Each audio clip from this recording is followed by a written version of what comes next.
Pada video ini saya akan menjelaskan mengenai materi ujian masuk gontor. Jadi ujian masuk gontor itu ada dua. Yang pertama ada ujian lisan dan yang kedua ada ujian tulis. Namun sebelumnya saya akan menjelaskan secara singkat terlebih dahulu, baru saya akan menjelaskan secara detail serta memberikan trik agar kalian bisa menjawab soal ketika ujian nanti. Oleh karena itu jangan skip dan tonton video sampai akhir ya.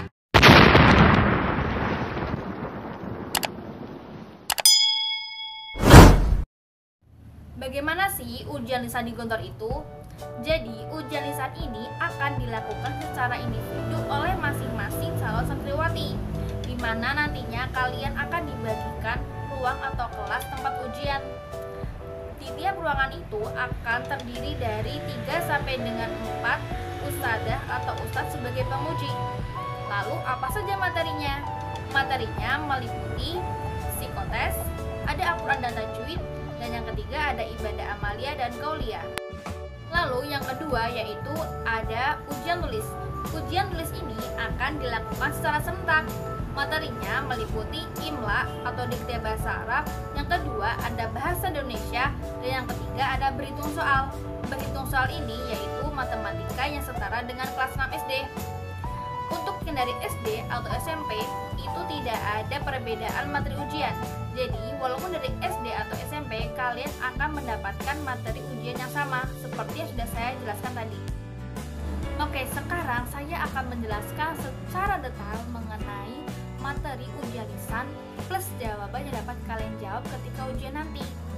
Yang pertama yaitu pertanyaan pembuka, di mana pada pertanyaan pembuka ini kalian bakalan ditanyain siapa nama kalian, kemudian kalian dari mana, apa pekerjaan orang tua kalian, dan kalian berapa bersaudara. Intinya pada pertanyaan ini akan menanyakan mengenai pribadi kalian, yang pastinya kalian pasti sudah bisa jawab dong.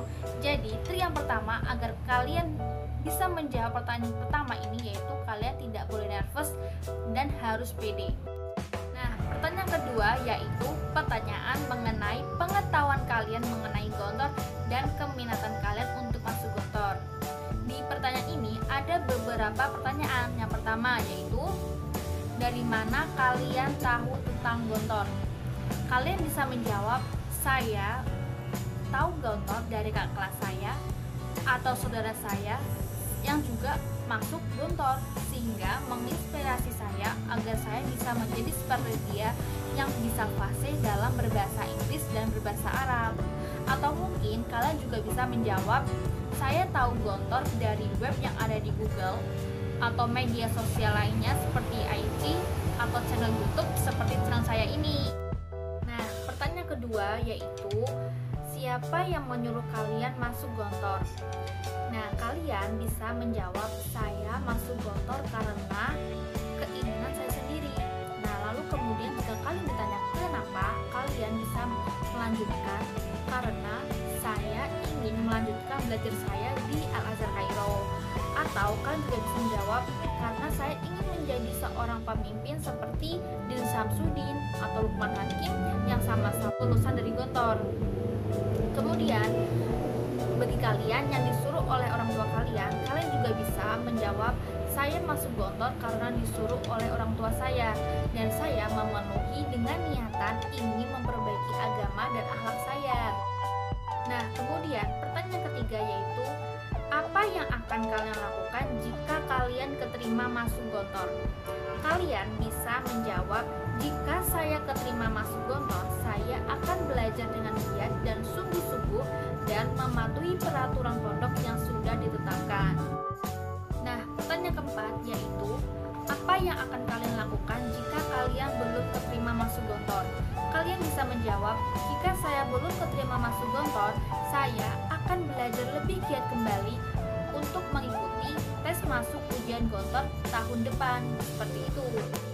Kemudian tahap yang ketiga yaitu pertanyaan mengenai materi Al-Quran dan tajwid, di mana ustadzah akan menyuruh kalian membaca dan membuka Al-Quran yang sudah disediakan.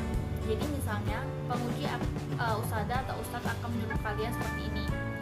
Bukalah surat Al-Mulk dan bacalah pada ayat 1 sampai dengan 10. Nah, kalian bisa langsung membuka dan membaca Al-Quran dengan baik. Setelah kalian selesai membaca Al-Quran, akan langsung lanjut ke pertanyaan tajwid. Jadi misalnya Ustazah atau Ustadz akan menyuruh kalian sebutkan bacaan hukum tajwid idgham bila guna pada ayat 1 sampai dengan 5. Seperti itu.